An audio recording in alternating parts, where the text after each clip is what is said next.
नमस्कार, मैं doctor Rupa Mangalani, associate professor political science में। आज का हमारा टॉपिक है भारत में केंद्र राज्य संबंध, प्रशासनिक संबंध।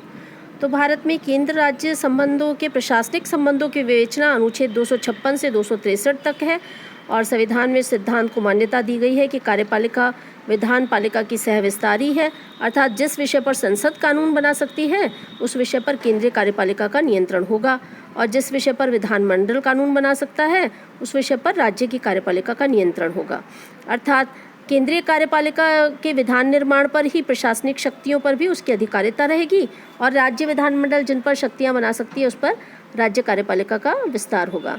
इस प्रकार संघ सूची के विषयों पर केंद्र सरकार को तथा राज्य सूची के विषयों पर राज्य सरकार को प्रशासन करने की अधिकारिता है।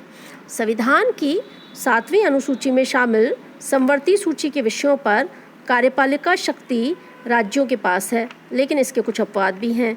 जैसे अपवाद कौन कौन से हैं?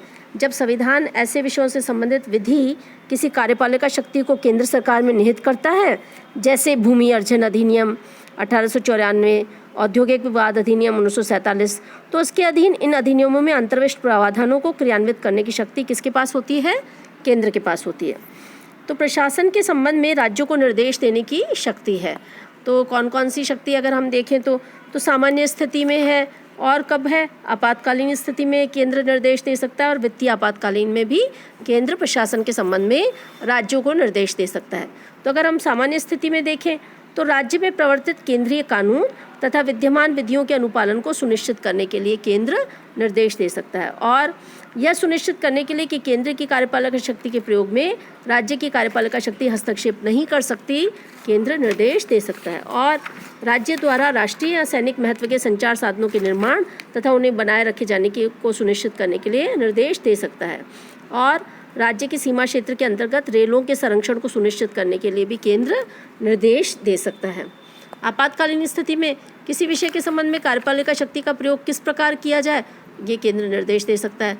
राज्य में राष्ट्रपति शासन लागू होने की स्थिति में राज्य की समस्त कार्यपालिका शक्ति का प्रयोग कैसे किया जाए, इस संदर्भ में निर्देश दे सकता है। इसी प्रकार तो प्रशासन के संबंध में निर्देश देने की अधिकारिता केंद्र की आपातकालीन स्थिति में। आपातकाल में तो हम जानते भी हैं कि आपातकाल जब लागू होगा तो केंद्र का संपूर्ण शासन तंत्र जो है वो किस में कन्वर्ट हो जाएगा? वो राज्यों का सारा शासन तंत्र केंद्रीय शासन में कन्वर्ट हो जाएगा, क्योंकि विधान निर्माण की जो अधिकारिता है वो संसद को मिल जाती है। तो नेचुरली जो है राज्य का जो राज्यपाल है वो केंद्र के एजेंट के रूप में काम करता है और हम देखते हैं व्यवहारिक रूप से और सैद्धांतिक रूप से भी हम देखें तो राज्य को संपूर्ण प्रशासनिक निर्देश जो है वो किससे प्राप्त करने होते हैं? वो राज्यपाल से प्राप्त करने होते हैं और इस प्रकार उस पर अप्रत्यक्ष रूप से किसका नियंत्रण हो जाता है? अप्रत्यक्ष रूप से उस पर केंद्र का नियंत्रण हो जाता है। तो इस प्रकार हम देखते हैं कि आपातकालीन स्थिति में जब 356 के तहत राष्ट्रपति शासन लागू होता है तो राज्य का संवैधानिक ढांचा विफल होता है। राज्य के संवैधानिक ढांचा विफल होने पर राज्यपाल रिपोर्ट देता है। राज्यपाल रिपोर्ट किसको देता है? राष्ट्रपति को। और राष्ट्रपति क्या करेगा? राष्ट्रपति शासन लागू करवाएगा। तो जब कभी राष्ट्रपति शासन लागू हो जाएगा तो ऐसी स्थिति में क्या होगा? राज्य की समस्त कार्यपालिका शक्ति का प्रयोग कौन करेगा? राज्य की समस्त कार्यपालिका शक्ति का प्रयोग भी जो है वो समस्त कार्यपालिका शक्ति का प्रयोग राज्य की निर्वाचित सरकार नहीं करती, वरन कौन करता है? क्योंकि वो तो डिसॉल्व हो जाती है। तो ऐसी स्थिति में कौन करेगा? केंद्र करेगा। तो इस प्रकार हम देखते हैं कि आपातकालीन स्थिति में प्रशासन के संबंध में निर्देश देने की शक्ति किसके पास है? केंद्र को है। सामान्य स्थिति में भी निर्देश देने की शक्ति किसके पास है? केंद्र को है। सामान्य स्थिति में अच्छा एक बात और, 2 मामले और हैं। भाषाई अल्पसंख्यक वर्गों के बच्चों को शिक्षा के प्राथमिक स्तर पर मातृभाषा में शिक्षा की प्राप्त सुविधाएं उपलब्ध कराई जाएं, इसके संबंध में केंद्र निर्देश दे सकते हैं। अनुसूचित जातियों और जनजातियों के कल्याण के लिए योजना बनाएं तथा उसका क्रियान्वयन करें, इसके लिए भी केंद्र निर्देश दे सकता है। राज्य की सीमा क्षेत्र के अंतर्गत रेलों के संरक्षण को सुनिश्चित करें, इसके बारे में भी केंद्र निर्देश दे सकता है। और हिंदी भाषा का विकास सुनिश्चित करें, इसके लिए भी केंद्र निर्देश दे सकता है।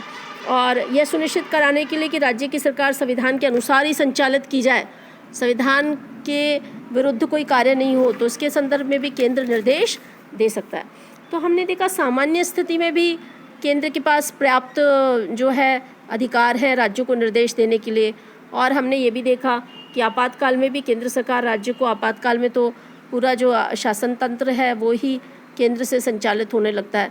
352 राष्ट्रीय आपातकाल के समय तो ऐसी बात है ही, और 356 जब राज्य में संवैधानिक ढांचा विफल हो तब भी जो है केंद्र सरकार के सारे निर्देश मान्य होते हैं। केंद्र सरकार का ही एक तरह से अप्रत्यक्ष रूप से शासन होता है और राज्यपाल के अधीन जो है सारा ढांचा जो है वो काम करता है। अच्छा, एक और तीसरा आपातकाल क्या होता है? वित्तीय आपातकाल। तो वित्तीय आपातकाल की स्थिति में भी केंद्र को जो है निर्देश देने की स्थिति है। वित्तीय आपातकाल में क्या होता है? वित्तीय आपातकाल में क्या होगा? केंद्र कैसे कैसे निर्देश दे सकेगी? ऐसे वित्तीय सिद्धांतों का पालन कराने के लिए जो निर्देशों के अनुसार निर्दिष्ट किए जाए, वो बताएंगे वित्तीय सिद्धांत ये है तो ऐसे से पालन किया जाए। और क्या होगा? राज्य में सेवारत सभी या किसी वर्ग के व्यक्तियों जिनके अंतर्गत उच्च न्यायालय के न्यायाधीश भी हैं, उनके वेतन और भत्तों के संबंध में भी निर्धारण कर सकता है, वो निर्देश दे सकता है। और क्या होगा? धन विधेयक हो या ऐसे अन्य विधेयक हो जिसको राज्य विधानमंडल द्वारा पारित किए जाने के बाद राष्ट्रपति के विचार के लिए आरक्षित करने के लिए जो है वो केंद्र निर्देश दे सकता है। तो इस प्रकार हम देखते हैं कि वित्तीय आपातकाल में भी केंद्र निर्देश दे सकता है। तो अनुच्छेद 258(2) जो है उसके अधीन संसद द्वारा संघ के विषय में बनाई गई विधि केंद्रीय सरकार को इस बात के लिए अधिकृत कर सकती है कि वह अपने कार्य राज्य सरकार या उसके अधिकारियों को प्रत्यायोजित कर दे।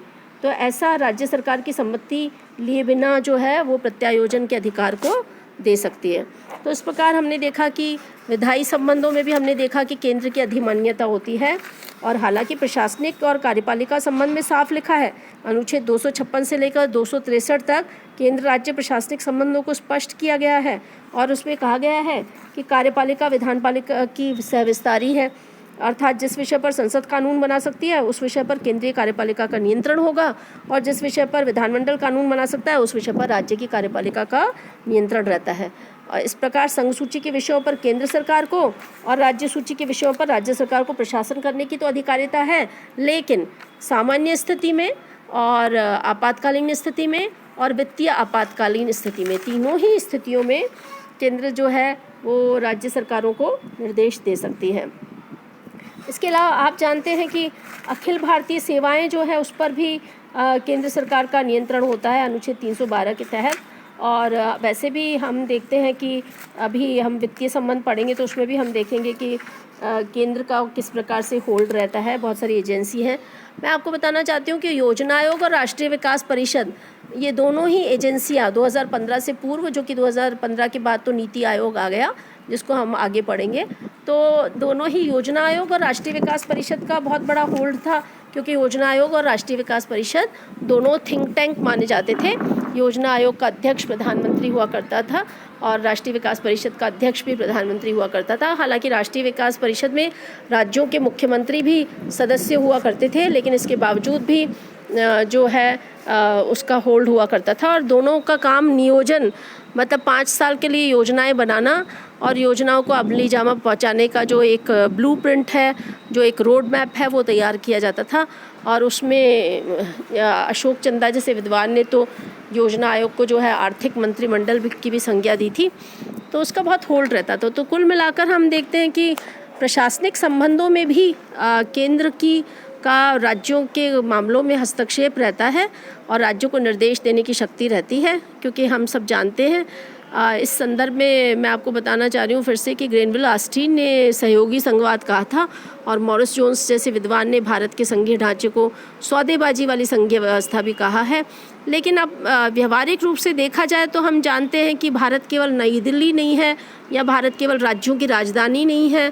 दोनों को ही मिलजुल कर काम करना होता है, दोनों को ही जो है अपने अपने क्षेत्रों का ध्यान रखते हुए लेकिन मिलजुल कर काम करना होता है, क्योंकि एक बहुत बड़ा देश है हमारा, और इस देश में सारे राज्य और राज्यों का प्रशासन और केंद्र का निर्देशन और केंद्र के साथ राज्यों का सामंजस्य और समन्वय जो है वो बना रहे। तो प्रशासनिक संबंधों में भी ये बहुत ज़रूरी रहता है कि केंद्र और राज्यों के बीच में जब समन्वय बना रहे तो उससे क्या है कि हमारा संघीय ढांचा बहुत मजबूत होता है और सशक्त होता है। हम ये नहीं कह सकते कि केंद्र जो है वो बहुत ज़्यादा उस पर हावी हो जाए या राज्य जो है वो अपनी मनमर्जी चलाएं, क्योंकि अखंड भारत के लिए बहुत आवश्यक है कि केंद्र और राज्य दोनों मिलकर काम करें। इसलिए आप देखते हैं कि संविधान में ही विधायी संबंध और प्रशासनिक संबंध और वित्तीय संबंध तीनों को उल्लेखित कर दिया गया है बाकायदा, और तीनों में दोनों का अधिकार क्षेत्र निर्धारित किया गया है। तो जो स्वतंत्रता के बाद के जो दशक हैं उसमें जैसे जैसे व्यवहारिक समस्याएं आई तो उसके बाद समस्याओं के समाधान भी ढूंढे।